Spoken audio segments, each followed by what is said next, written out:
Lucas, buenas tardes a todos. ¿Cómo Buenas va? tardes, Lean. Buenas tardes a todos. Bueno, como ya me presentaron, mi nombre es Lucas Pau, soy Security Researcher. Y bueno, hoy vamos a estar con Lean charlando un poco de seguridad informática y sobre tendencias. Pero antes que nada, queríamos contarles por ahí, para los que no conocen ESET, un poco más de la empresa. Exacto. Muchos de ustedes por ahí nos conocen, pero algunos otros no. ¿Y quiénes somos nosotros? Bueno, ESET es una compañía que se dedica al desarrollo de soluciones de seguridad informática, lo que comúnmente toda la gente conoce como antivirus, ¿sí? Si bien hoy ese nombre por ahí quedó un poco desactualizado o ya no refleja realmente lo que es una solución de seguridad, y contamos con casi 30 años de trayectoria, ¿sí? Nuestra oficina central se encuentra en la ciudad de Bratislava, en el país de Eslovaquia, y después para todo lo que es Latinoamérica tenemos oficinas de coordinación regional en México, en Buenos Aires y en San Pablo. Particularmente estamos hablando hoy desde la oficina de Buenos Aires, ¿sí? Desde aquí nosotros coordinamos todo el trabajo para toda la región. En el resto de los países trabajamos con nuestros distribuidores autorizados. Y algo interesante o algo importante en realidad que nosotros tenemos la ventaja de tener es que en la oficina de Buenos Aires contamos con un laboratorio propio de análisis e investigación. ¿Sí? Ahí es donde trabaja Lucas junto con otros especialistas. Y el laboratorio básicamente tiene dos grandes funciones, ¿sí? Por un lado, obviamente, mejorar la calidad de detección de nuestros productos, ¿sí? Es decir, conocer las nuevas amenazas que existen, qué es lo que está ocurriendo en Latinoamérica y hacer que nuestras soluciones sean capaces de detectar esas amenazas que andan dando vueltas. Pero por otro lado hacemos muchísimo foco en la educación, ¿sí? Y en crear materiales para compartir, materiales obviamente educativos en cuanto a seguridad informática, que lo compartimos con la comunidad en general, ¿sí? Así que de eso es de lo que vamos a estar hablando hoy, de un informe que tenemos, que lanzamos, si no me equivoco, Lucas, fue en enero o febrero, ¿no? Sí. Sobre tendencias de seguridad. No vamos a entrar en el detalle fino de todo lo que se menciona en el informe, lo pueden descargar de manera gratuita desde nuestro sitio web, pero sí vamos a estar tocando algunos puntos que son interesantes, y para eso ahora sí los voy a dejar con Lucas. Si bien vamos a estar los dos acá interactuando, Lucas va a estar a cargo de la primera parte, ¿sí? Como les dije, cualquier duda, cualquier pregunta, cualquier inquietud que tengan, la comparten y lo vamos charlando, ¿sí? Así que, Luqui, todo tuyo. Bueno, una de las primeras tendencias de las cuales vamos a estar desarrollando este seminario tiene que ver con criptomonedas. No pasa. Criptomonedas, y esto que estamos viendo que es bastante común ya para nosotros empezar a ver en sitios que han sido hackeados, que han sido vulnerados, y no para robarles información, sino justamente para embeber un script dentro de la página, dentro del HTML, en el cual van a usar a los navegantes, es decir, a los usuarios que navegan comúnmente por ese sitio para minar monedas, minar criptomonedas. ¿Qué son las criptomonedas? Bueno, normalmente ya escuchamos hablar de bitcoins, que es, digamos, como la moneda que mayor cantidad digamos, de adeptos o de personas conoce. Sin embargo, hoy en día se está empezando a migrar, los ciberdelincuentes están empezando a utilizar otro tipo de monedas que son más rentables desde el punto de vista del minado. ¿Qué significa esto? Bueno, las criptomonedas básicamente son soluciones matemáticas, ¿no? a distintos algoritmos, y sin ponernos demasiado técnicos, la idea es que uno va resolviendo distintos problemas matemáticos y a partir de eso, cuando una respuesta es válida, va ganando 0,001 Bitcoin, por ejemplo. Pero ¿qué es lo que pasa? Este algoritmo se va complicando. Cada día que pasa, más gente resuelve problemas, más gente acierta soluciones, y las soluciones cada vez se hacen más difíciles.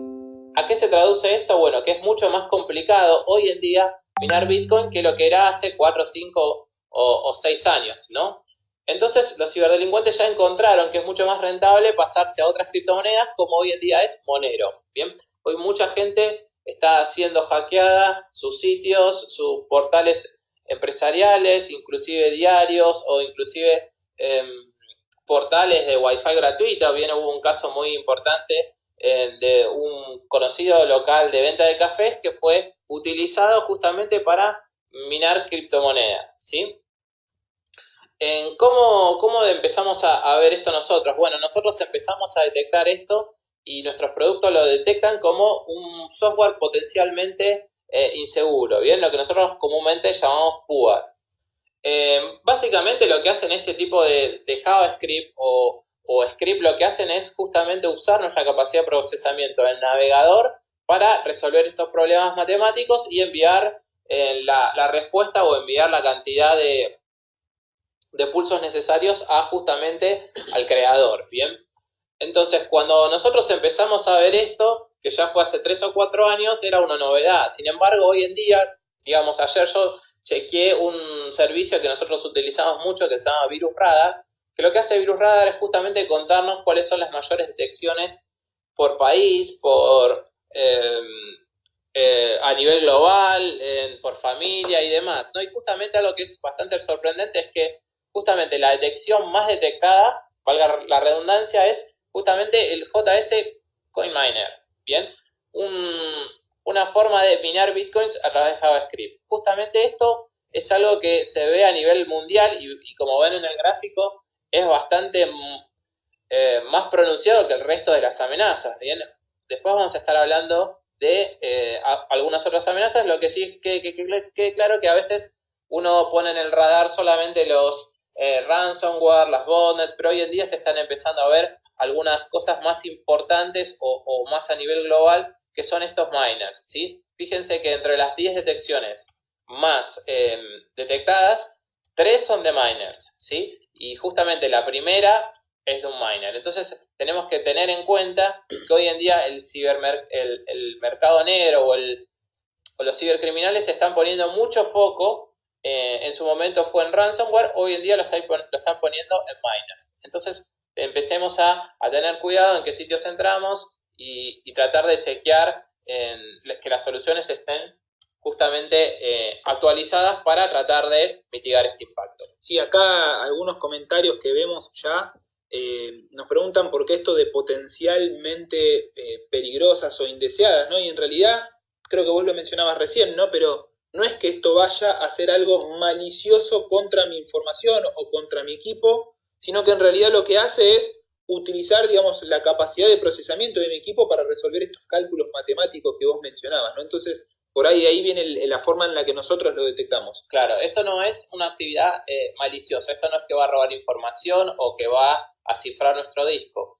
De hecho, en algunos casos, en las páginas anuncian que van a usar nuestro microprocesador, nuestra capacidad de procesamiento para hacerlo. Lo que pasa es que muchos usuarios realmente no leen esa letra chica del contrato, esa letra oculta casi que naturalmente pasa por debajo, que nadie la lee y bueno, justamente todos le damos a aceptar y seguimos, ¿no? El clic fácil, digamos, ¿no? Y a partir de ahí justamente podemos usar nuestro navegador como minado, ¿bien? Bueno, la siguiente tendencia que vamos a hablar tiene que ver con otro tipo de amenaza que también se encuentra mucho en los sitios en línea, digamos que es lo que nosotros llamamos comúnmente adware, ¿bien? Este es un problema que nosotros se ve mucho, por ejemplo, en estos sitios que comparten películas en línea, o muchas veces uno entra a una publicación que parece muy interesante y se generan muchas ventanas, muchos pop-up que son difíciles de cerrar. Bueno, justamente esto también, en algunos casos, es detectado como púa, ¿bien?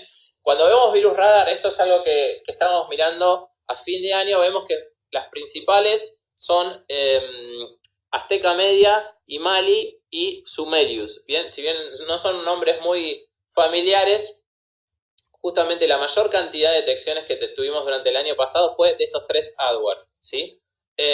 No estábamos hablando de doble pulsar, no estamos hablando de ransomware, sino estamos hablando de un software que se instala de forma dañina en el ordenador, ¿sí? Y normalmente lo hace a través de generarse falsas ventanas, tratar de ver contenido, lo que comúnmente se dice contenido pirateado, ¿no? Esas películas online o bajar música y demás. Esto puede ser cuando, por ejemplo, no es que me haya pasado a mí, ¿no? Sino que me contó un amigo, cuando te pide, por ejemplo, instalar un plugin, instalar un códec de video o ese tipo de cosas, ¿no? Completamente. Suponete que tu amigo quiso entrar a ver una película online y le pidió, bueno, para ver esta película tenés que descargarte este plugin, ¿no? Exacto. Y a partir de eso empiezan las amenazas. De hecho, para que te des una idea, en un mes solamente tuvimos más de 20 millones de detecciones, ¿sí? De esta, por ejemplo, Aztec Media.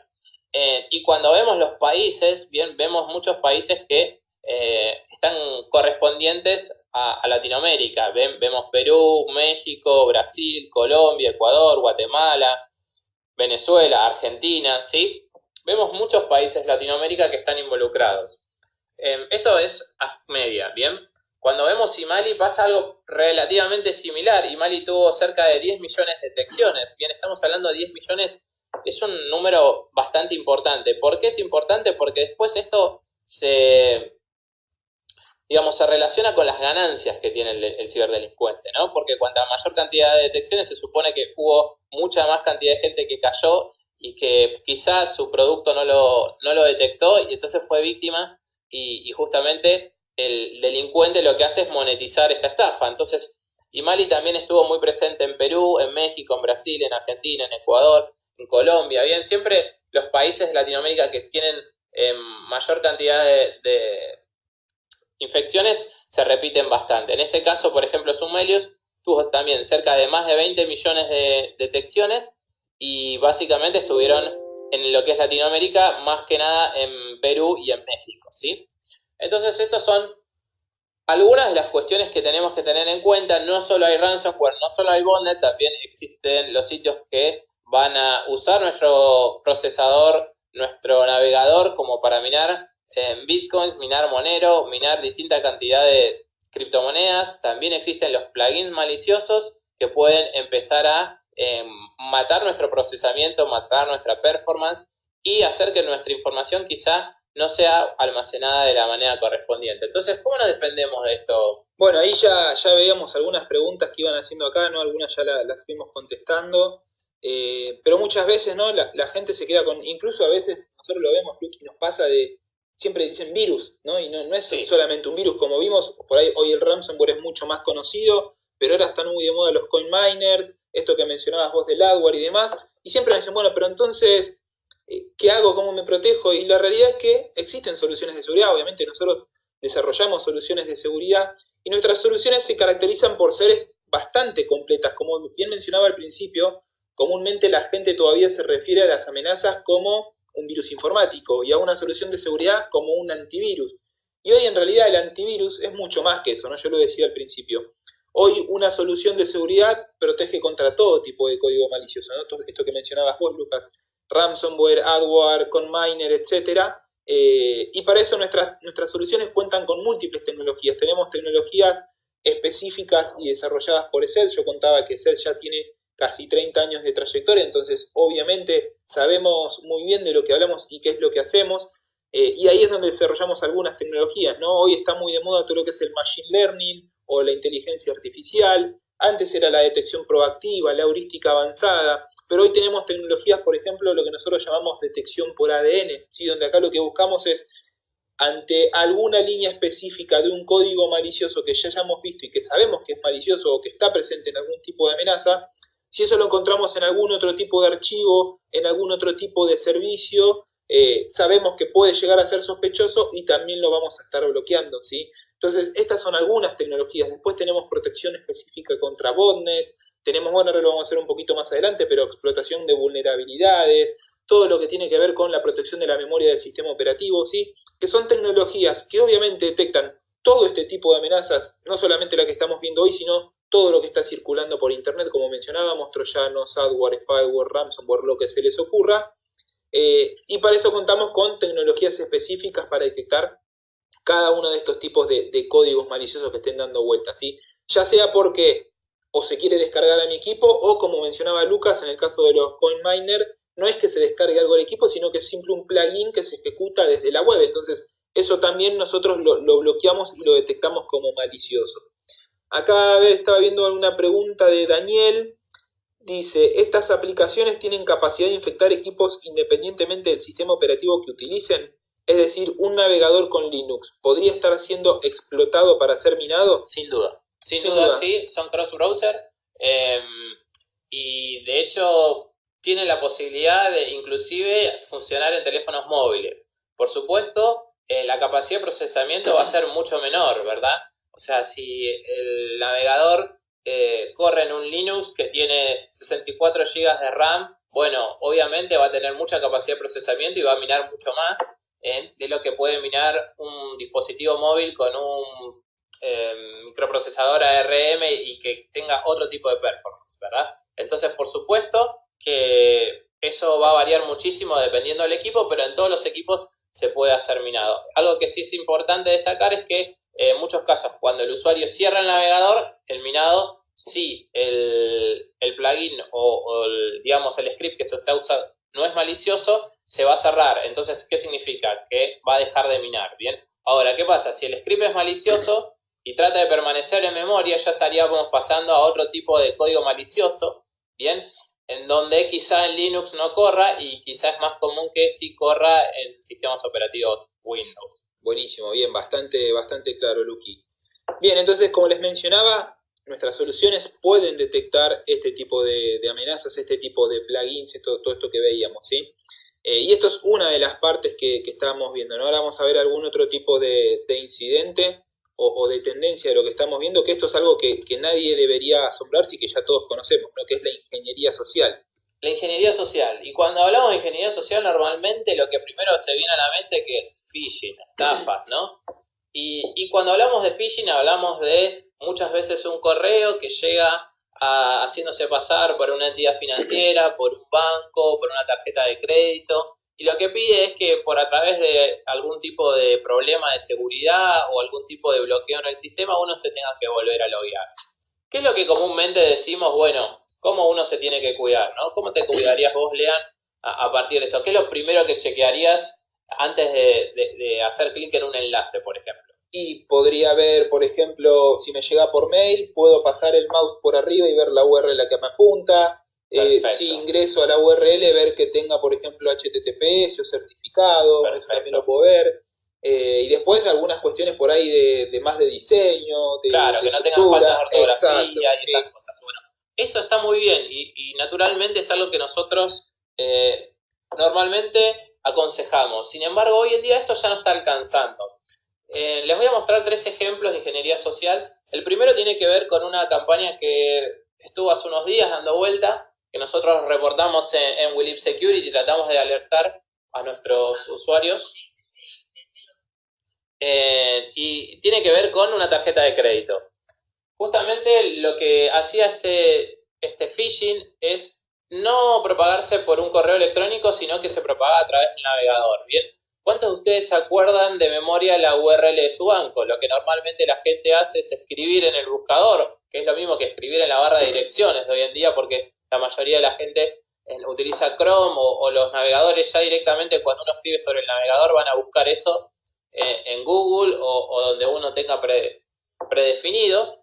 Entonces la gente cuando quería entrar, por ejemplo, a Mastercard, escribía Mastercard en el navegador y el primer resultado que aparecía en Google justamente era un sitio de phishing.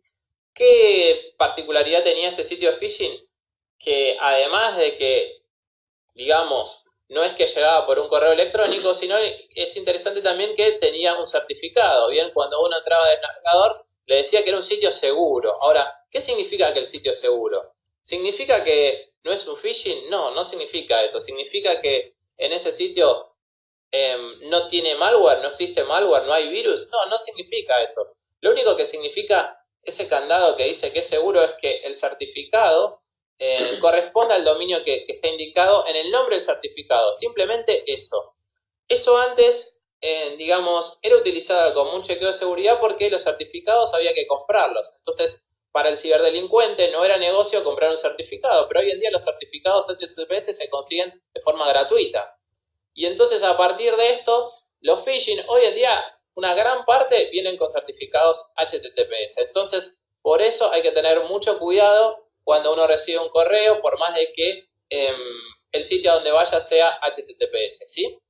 Bueno, otra de las tendencias que quería contarles está vinculada con otro tipo de phishing que lo que hacen es enviar un correo adjunto, ¿bien? Perdón, un archivo adjunto. En el correo no es que viene un correo con un enlace directamente, lo que estuvimos viendo mucho es, por ejemplo, la gente que tiene iPhone, la gente que tiene iPad y demás, está siendo atacada, ¿bien? ¿De qué manera? Bueno, te hacen creer, digamos, a la víctima lo hacen creer que uno ha comprado aplicación y le envían la factura, ¿bien? Entonces, cuando te envían la factura y uno hace clic en el enlace, realmente ahí es redirigido al phishing, ¿sí?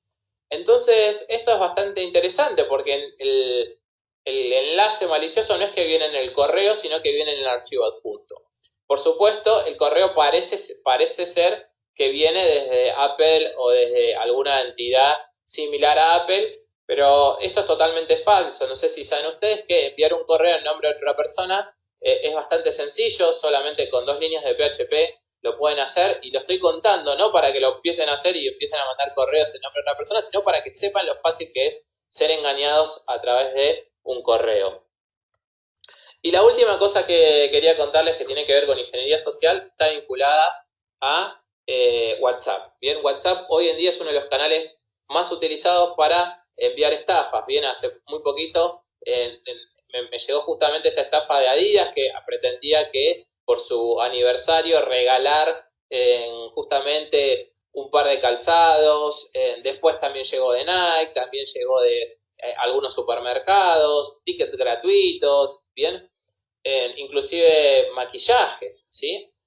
¿Cómo se comparte, cómo se viraliza esto? Básicamente, antes de llevarse el premio, los ciberdelincuentes obligan o inducen a la víctima engañada a compartirlo con 10 personas. Entonces, ¿qué es lo que pasa? Te llega de una persona conocida en la cual vos confiás, ¿bien? No es que te llega de un donadio o te llega de alguien que nunca te escribe, te llega una persona que dice que ya ganó y que es tu amigo y que vos lo conocés, ¿bien? Y esto se le agrega un factor que muchas veces la gente tiene vergüenza de decir yo caí en la trampa, ¿sí? Y te va a decir que realmente él ganó el premio, cuando realmente no es así, ¿bien? ¿Qué es lo que hay detrás de esto? Bueno, al final de la estafa, una vez que esa persona compartió esto con 10 o 15 personas, lo que ocurre es que esa persona, la víctima, es inducida a ingresar su teléfono en servicios de SMS Premium. Es decir, que se inscribe en servicios de SMS Premium, que a partir de ese momento le van a empezar a cobrar por recibir mensajes de texto, ¿sí? ¿Cuánto le cobran? Bueno, eso depende del país y también depende de cada región la cantidad de dinero que va a monetizar el ciberdelincuente por estos mensajes. Pero tengan una idea que cerca de más o menos 20 millones de personas pueden caer en un engaño de estos, ¿sí? Nosotros hemos detectado campañas donde han caído más de 20 millones de personas, entonces con que gane 1 centavo o 2 centavos por persona que caiga en que sea víctima de este engaño, fíjense la cantidad de dinero que se están haciendo con este tipo de engaño. Entonces, ¿qué hacemos para defendernos de esto, amigo Adrián? Me quedé pensando un poco, ¿no?, en lo que me preguntabas al principio del phishing y lo que decía de los certificados y lo que mostraste después, ¿no? Y hoy claramente los cibercriminales obviamente son cada vez más sofisticados en lo que hacen, hay más herramientas, es mucho más difícil poder detectarlo y ya no alcanza simplemente con esto, ¿no?, de chequear el certificado. Incluso ahí veíamos en ese Mastercard que vos mostrabas, el dominio incluso del sitio podía llegar a tener algo que ver con la entidad, ¿no? Entonces, totalmente. Obviamente uno ya hoy, por más que uno sea o que conozca de seguridad, no se puede confiar en lo que uno conoce o lo que sabe y estas cosas que uno chequea, sino que obviamente hay que apoyarse en herramientas tecnológicas, ¿no? Una de esas es un módulo que está incluido dentro de nuestras soluciones, que lo que hace es detectar estos sitios web fraudulentos, sí, estos sitios web falsos que intentan hacerse pasar por un sitio web legítimo y robarnos información. Trabaja con bases de datos de direcciones de URLs que son actualizados día a día. Entonces, cuando un usuario intenta ingresar a uno de estos sitios web fraudulentos, directamente se le bloquea el acceso, evitando por todos los medios que pueda colocar cualquier tipo de información. Si no puede colocar nombre de usuario, no puede colocar contraseña, no puede cargar datos de tarjeta de crédito, ni nada por el estilo. Con lo cual, ahí nos aseguramos de que no puede pasar que le roben ningún tipo de datos y se bloquea por total el acceso. Algo que yo quería agregar en este punto, que es algo que el phishing es algo que venimos trabajando ya hace más de 10 o 15 años y que todavía seguimos luchando a la pulseada. La pulseada es que hace poquito festejamos la alianza de Chrome con ESET, en la cual, digamos, uno naturalmente cuando uno encuentra un sitio de phishing puede denunciarlo a través del navegador, puede denunciarlo a través del producto también. Para que se den una idea, nosotros tenemos más de 100 millones de usuarios que utilizan la solución y por supuesto ahora cuando estamos hablando de phishing y usamos el navegador, a Chrome, por ejemplo, para detectar este tipo de amenazas, uno puede fácilmente denunciarlo a través de Chrome y justamente haciendo esa denuncia también a nosotros nos alerta y nuestro producto lo va a captar como phishing. Entonces es importante que acá tengamos en cuenta la educación, porque creo que es el factor primario, ¿no?, para parar este tipo de amenazas. Totalmente. Porque la realidad es que no es una amenaza casi tecnológica, sino es como un engaño, ¿no? Es un engaño, justamente por eso también viene pegado a este concepto de ingeniería social. Totalmente.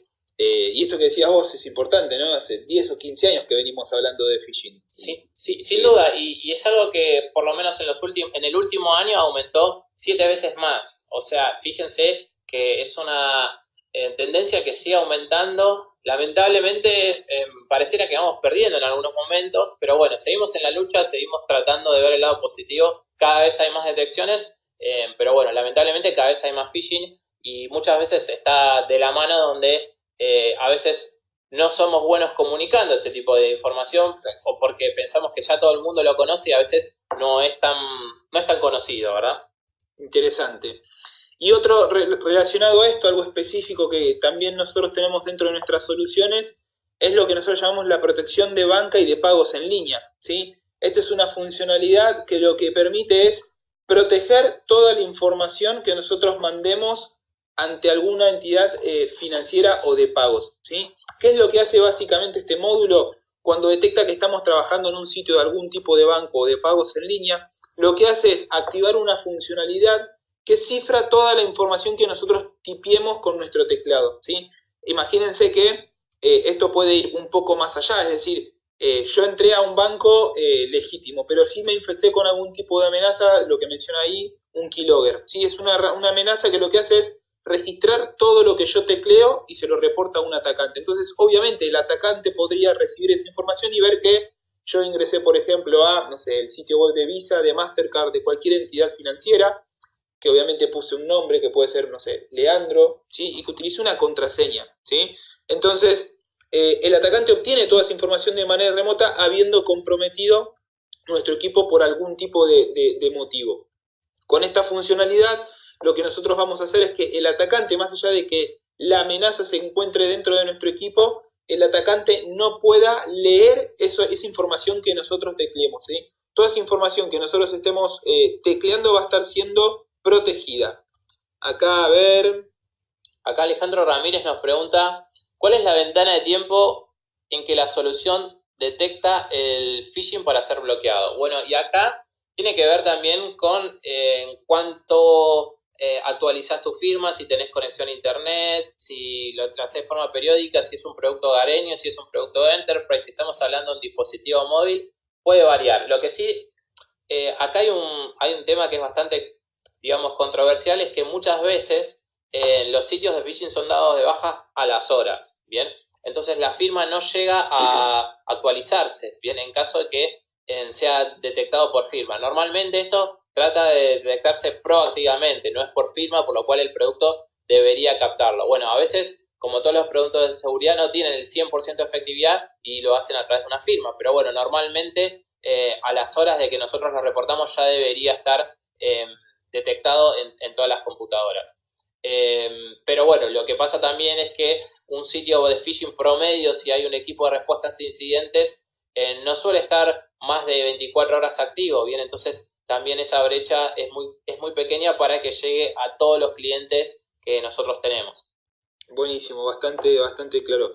Y es interesante esto, para responder un poco también lo que preguntaba Alejandro, nosotros contamos con sistemas automáticos que lo que hacen es estar buscando estos sitios de phishing y meterlos automáticamente en las bases de detección, ¿sí? Para que los podamos bloquear. Pero también es cierto, como decía Lucas, es que estos sitios tienen muy poco tiempo de vida, ¿sí? Es decir, por ahí se da de alta y a las pocas horas ya se dan de baja, ¿sí? Con lo cual, igual no quita que no sean efectivos, ¿sí? Nosotros, me acuerdo, hace un tiempo hicimos una campaña donde en muy pocas horas vimos la cantidad de usuarios que habían ingresado y la cantidad de información que un atacante podía haber recolectado, ¿sí? Pero como bien mencionaba Lucas, siempre importante contar con una herramienta tecnológica. Lucas lo decía recién, no existe una herramienta 100% segura, entonces acá un poco lo que venimos charlando, ¿no? bueno, me apoyo a ver en ver el certificado, la URL, a ver si no tiene faltas de ortografía, por qué medio me llegó, tengo mi solución de seguridad actualizada, bueno, miro como varios factores, no me confío ni en un certificado ni en un producto, ¿no? Esto es importantísimo, nunca dar por sentado nada,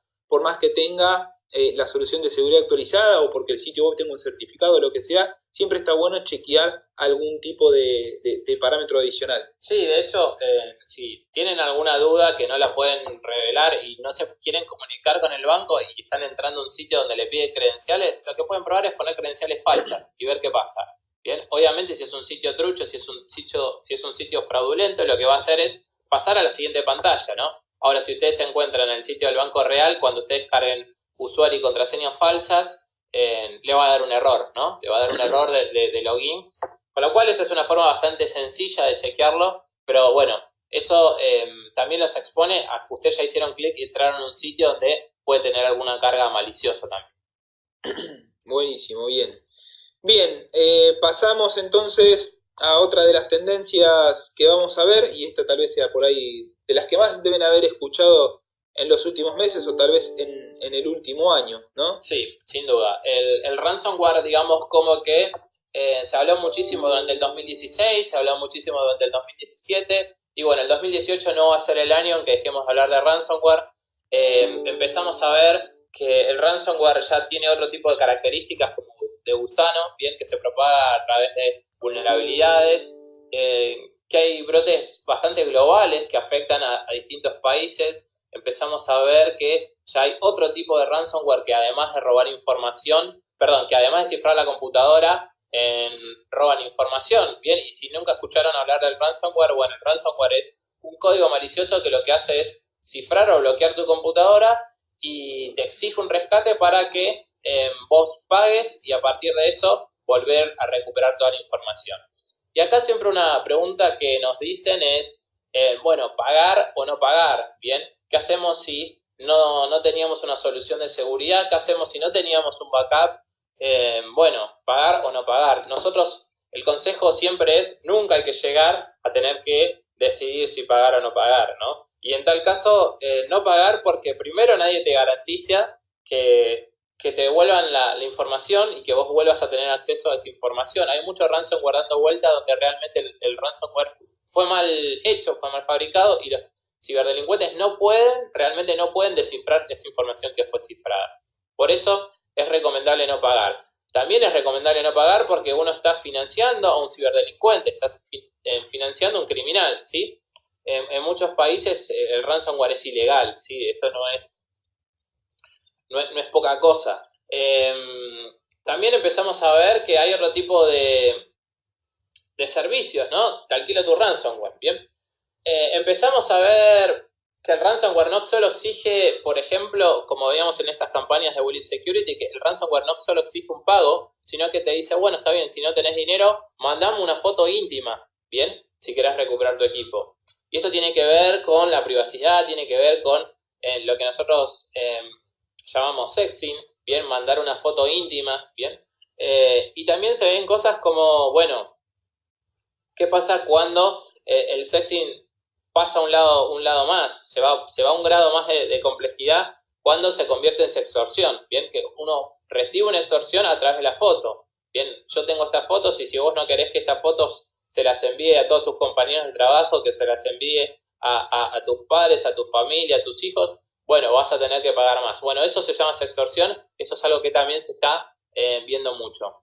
También vemos que aparece una evolución de WannaCry con NotPetya, Petya, y de hecho una evolución de NotPetya se llama Bad Rabbit, ¿bien? Entonces lo que se está empezando a ver acá es que se utiliza el concepto en que el malware no es que va a infectar al usuario, sino que el malware se halla en un lugar donde el usuario comúnmente está, ¿bien? Entonces, por ejemplo, lo que hacen los ciberdelincuentes es hackear un sitio web que es muy visitado y a partir de eso el usuario cuando va a visitar al sitio web conocido, bueno, se infecta, ¿bien? Y a partir de eso cambió un poco el canal de propagación de este tipo de código malicioso. Por otro lado, también empezamos a hablar de otro tipo de ransomware que afecta a Android, ¿bien? El doble locker explota servicios de accesibilidad, y esto es un ransomware que en Android está dando mucho que hablar. También, ¿qué cosas estamos empezando a ver? Bueno, en cuanto a ransomware, creo que otra de las cosas que es interesante ver es cómo empezó a migrar a lo que tiene que ver con Internet de las Cosas, ¿bien? Como todos saben, Internet de las Cosas, el 80% está basado en un sistema operativo muy similar a Android, y por eso justamente se está viendo cómo se explotan este sistema operativo a través de ransomware. Bien, ya vimos ransomware en cajeros, ya vimos ransomware en televisores, ransomware en cámaras de seguridad, ¿sí? Y después aparece otro concepto que es el de ransomware as service, es decir, en la Deep Web o en distintas páginas web un ciberdelincuente puede alquilar su ransomware, ¿sí? Esto es algo que es bastante curioso, que una persona se ponga a alquilar ransomware, pero bueno, más allá de esto, todos saben que el ransomware corre atrás del dinero, y justamente esto parece ser un negocio bastante rentable. También empezamos a ver ransomware open source, es decir, que se puede modificar a placer del ciberdelincuente, con algunas características más, algunas características menos, tratar de hacerlo más indetectable, ¿sí? Y por último también el ransomware hoy en día lo que está tratando de hacer es robar información. ¿Qué tipo de información? Bueno, puede ser credenciales que estén almacenadas en los navegadores, puede robar billeteras de bitcoins, de Monero, billeteras que estén vinculadas a todo lo que tiene que ver criptomonedas, y también puede robar información crítica, ¿no? Esto es bastante interesante porque antes el ransomware lo que hacía era directamente descifrar tu computadora y nada más, pero hoy en día se está tratando de, digamos, a conectarle lo que vendría a ser un software espía. Buenísimo, bien. Bueno, bastante claro, ¿no? Toda la explicación del ransomware. Calculo que igual muchos de nuestros asistentes ya deben conocer, espero que no hayan sido víctimas de algún tipo de este ataque. Y esto siempre nos lleva, cuando hablamos de ransomware, a que, y seguro que acá muchos de ustedes están pensando es, bueno, pero ¿cómo hago para protegerme? Entonces, ¿una solución de seguridad me protege contra este tipo de amenaza? Y la respuesta es muy sencilla. Sí, obviamente. A ver, a nosotros nos preguntan a veces, bueno, pero las soluciones de SET pueden detectar el ransomware, o ¿qué tiene SET para protegerme del ransomware? Y como bien mencionaba Lucas, el ransomware no es un tipo más, es un tipo más de código malicioso dentro de todos los que andan dando vueltas. Así como tenemos virus, gusanos, troyanos, spyware, adware, todas estas familias, también hoy existe el ransomware. Entonces, nuestros productos son capaces de detectar este tipo de código malicioso.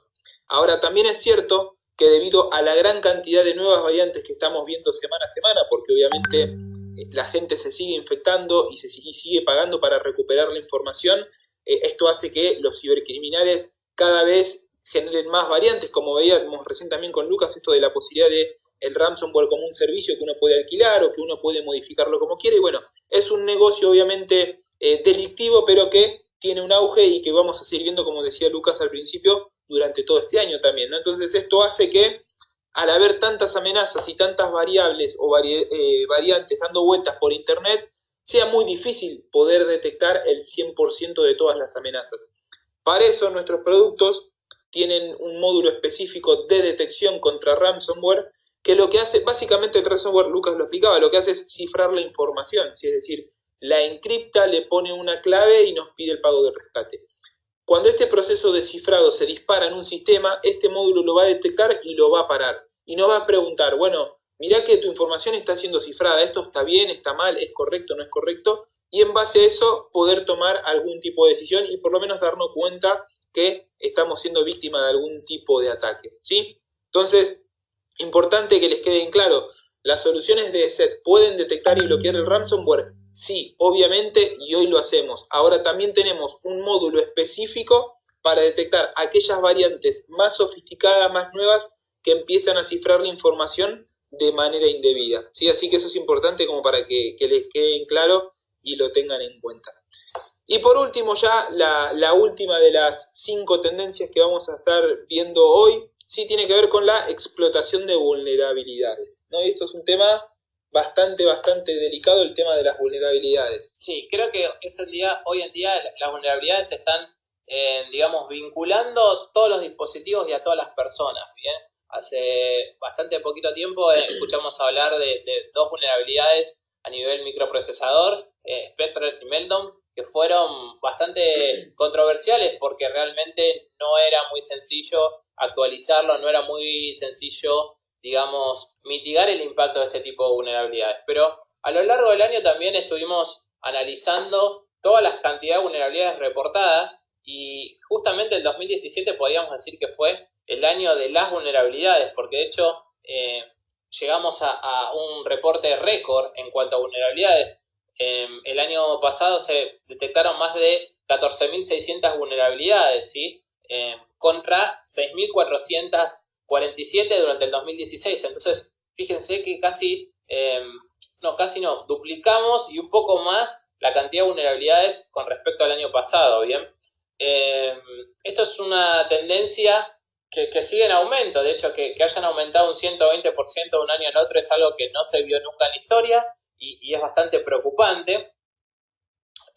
Cabe destacar que durante el año 2017 se llegaron a reportar 40 vulnerabilidades por día y el año anterior solamente eran 17, ¿sí? Esto es algo que es bastante interesante. Otra cosa que es bastante interesante es que las vulnerabilidades están en distintos sistemas operativos y como ustedes saben, la mejor forma de encontrar estas vulnerabilidades a veces es con un estilo un poco más ofensivo, que es realizar pentesting, bien, tratar de encontrar, en ocasiones decimos nosotros un buen ataque es la mejor defensa, entonces tratar de atacar las plataformas con la idea de encontrar errores, bien, entonces ahí uno a través de los beneficios de las auditorías de seguridad y pentesting puede ganar un poco el terreno en cuanto a la digamos, a veces la incertidumbre de si uno tiene una vulnerabilidad 0D, una vulnerabilidad que no es conocida, porque hay muchas vulnerabilidades que son, digamos, aplicadas a soluciones que son privativas, aplicaciones que son hechas específicamente para una empresa y con el único método que uno puede detectar esas vulnerabilidades es con justamente un pentesting. Entonces, a partir de esto me parece que haya habido tantas vulnerabilidades abre mucho los ojos a los administradores de seguridad que tienen que poner en foco en generar más pentesting de una manera periódica y no solamente para cumplir una norma, muchas veces también la seguridad acá también juega un rol muy importante porque a través de las vulnerabilidades uno puede infectar una empresa, uno puede filtrar información, entonces es importante que nosotros empecemos a tomar la explotación de vulnerabilidades con un peligro bastante latente con el cual debemos mitigarlo y debemos tratar de acotar el impacto que tenga lo más posible. La forma, bueno, pentesting es una, actualizar las aplicaciones es otra. Tengamos en cuenta que hoy en día con Internet de las cosas hay muchísimos dispositivos en el cual todavía no se pueden hacer pentesting, ¿no? Todavía yo por lo menos no conozco ninguna empresa que haga pentesting a tu televisor, ¿no? A un Smart TV. Sin embargo, a través de una Smart TV pueden entrar a tu empresa. Bien, ¿por qué? Explotando alguna vulnerabilidad. Esto se vio también, por ejemplo, con una PlayStation. ¿Cuántas empresas tienen, por ejemplo, una PlayStation en su empresa como para espacios ociosos y a través de eso se puede llegar a entrar en una misma red? Entonces, a partir de esto también hay que generar políticas de segmentación de red, un montón de cuestiones que realmente abren muchísimo en cuanto a los vectores posibles de ataque. Entonces, bueno, como dije, Internet de las Cosas nos da un panorama mucho más abierto y un desafío mucho más grande como especialistas de seguridad en tratar de mitigar los impactos que tienen que ver con explotación de vulnerabilidades. Y cuando nos preguntan, bueno, ¿qué hacemos? ¿Cómo podemos hacer para mitigar el impacto que tenemos con tantos vectores? Ahí obviamente es importante destacar, ¿no?, esto que mencionaba Lucas de las vulnerabilidades, ¿no? Aquellas que son conocidas, aquellas que son desconocidas y lo crítico que son obviamente estas vulnerabilidades por ahí presentes en un dispositivo conectado a internet que puede ser un televisor, una PlayStation como decía Lucas, pero después vemos noticias como una heladera conectada a internet, el auto conectado a internet, todas esas cosas, ¿no?, que en un futuro van a ser vulnerables, ¿no? Entonces, ¿cómo nos protegemos? Bueno, ahí nosotros contamos con una tecnología que lo que hace es protegernos contra aquellas vulnerabilidades que son conocidas, pero que aún no fueron parcheadas, ¿sí? Es decir, para las cuales no hay una actualización que la corrige. Un ejemplo claro de esto y sacándolo de la tecnología, imagínense un pasillo lleno de puertas, ¿sí? Algunas puertas con llave, otras sin llave, una accede a una escalera, otra va a una cocina, otra va a un depósito, ¿sí?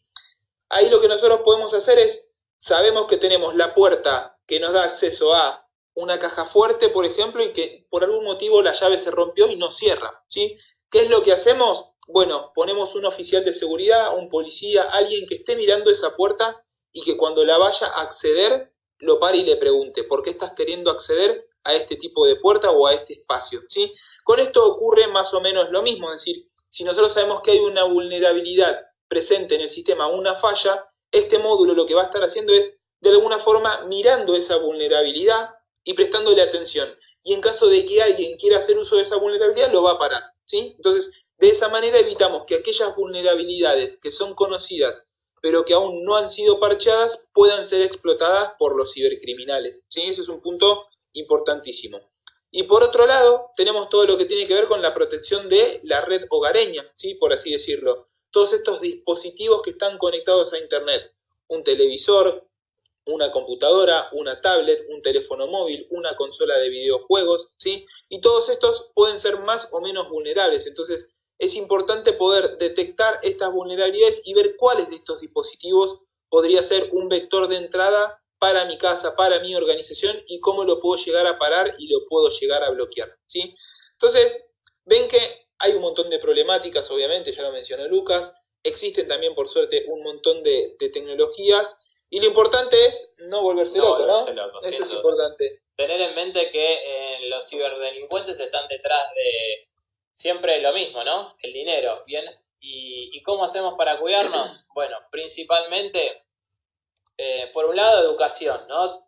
O sea, tratar de entender cuáles son las amenazas que están afectando, tratar de, digamos, concientizar a nuestros colaboradores, la gente que trabaja con nosotros, a la gente que tengamos cercana acerca de estos peligros que hoy estábamos comentando. Y por otro lado, bueno, las herramientas, ¿no, Lea? Obviamente, lo dijimos creo que en una parte de la charla, la educación de por sí sola obviamente es buenísima, pero si no la acompañamos con una tecnología o con una herramienta correcta, no es del todo útil. Y lo mismo al revés, yo puedo tener la mejor herramienta de seguridad, la mejor tecnología, la mejor solución, pero si no estoy educado, si mis usuarios no están educados en temas de seguridad, puede ser un problema grandísimo y por ahí la mejor solución no me va a servir de nada, ¿no? Entonces, obviamente la idea es siempre hacer un mix, no hace falta que seamos un experto en seguridad, sino tener conocimientos básicos, entender cuáles son las tendencias que hay, qué es lo que se está comentando, qué es lo que está circulando en la web, qué herramientas están disponibles y cómo debemos configurarlas de manera correcta, ¿sí?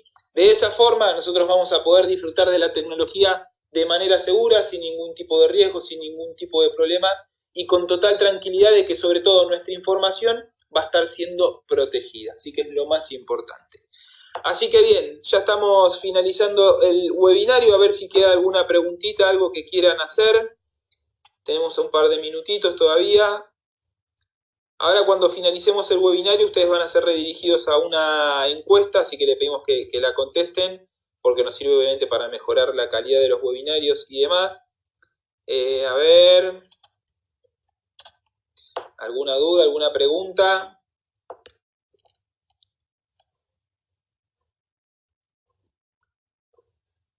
Bien, a ver, tenemos unos minutitos más. 1, 2.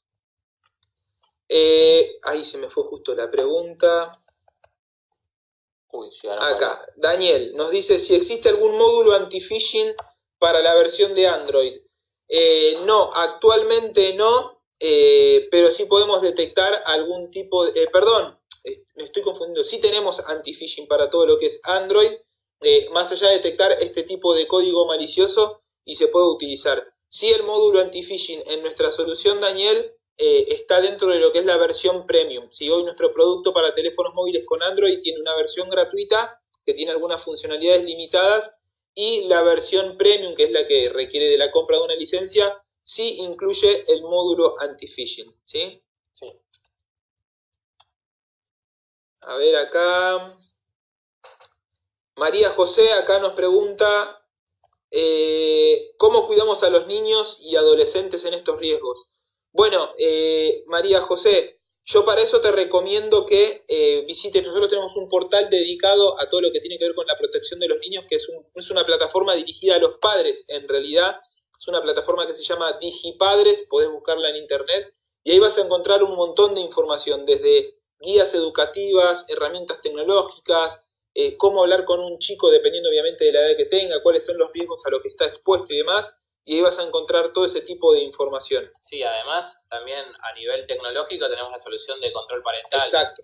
Que eso puede ser bastante útil, sobre todo para tratar de acotar la navegación de los chicos, ¿no? Que un chico no caiga sin querer en un sitio de contenido para adultos, o los horarios en que el chico puede estar navegando por internet, bien, tratar de acotar esto. Igual nosotros siempre decimos, las soluciones de seguridad van de la mano de la educación, bien, no hay ninguna solución de seguridad que sea mejor que el padre le diga no hagas esto porque Exacto. Te puede pasar estas cosas, ¿no? Entonces creo que van de la mano. Por un lado, como decía Leana, ahí podés encontrar un montón de documentos que tienen contenido para educarlos, y después, para darte una mano, para ayudarte, también tenemos soluciones de seguridad como esta del control parental, que te puede llegar a ayudar en cuanto a intentar controlar los horarios o a qué sitios se pueden acceder y cuáles no deberían. Exacto, bien, a ver, vamos con alguna última pregunta, a ver, acá si estamos viendo ya la respondimos.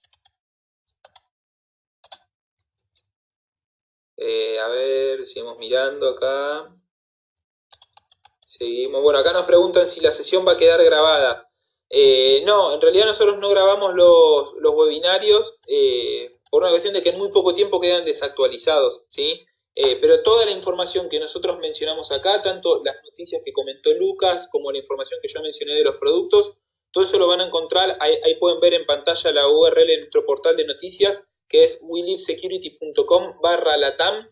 Ahí van a encontrar todas las noticias de seguridad, las que Lucas mencionó, vieron que todas las capturas eran de ese portal. Van a poder encontrar toda esta información y mucho más, junto con el informe completo de tendencias para que lo puedan descargar y puedan consultar toda esa información. Sí, por ahí nos preguntaban acerca de las tendencias de infraestructuras críticas. En el documento que está mencionando Lean de Ciberseguridad 2018, justamente hay un módulo específicamente de infraestructuras críticas.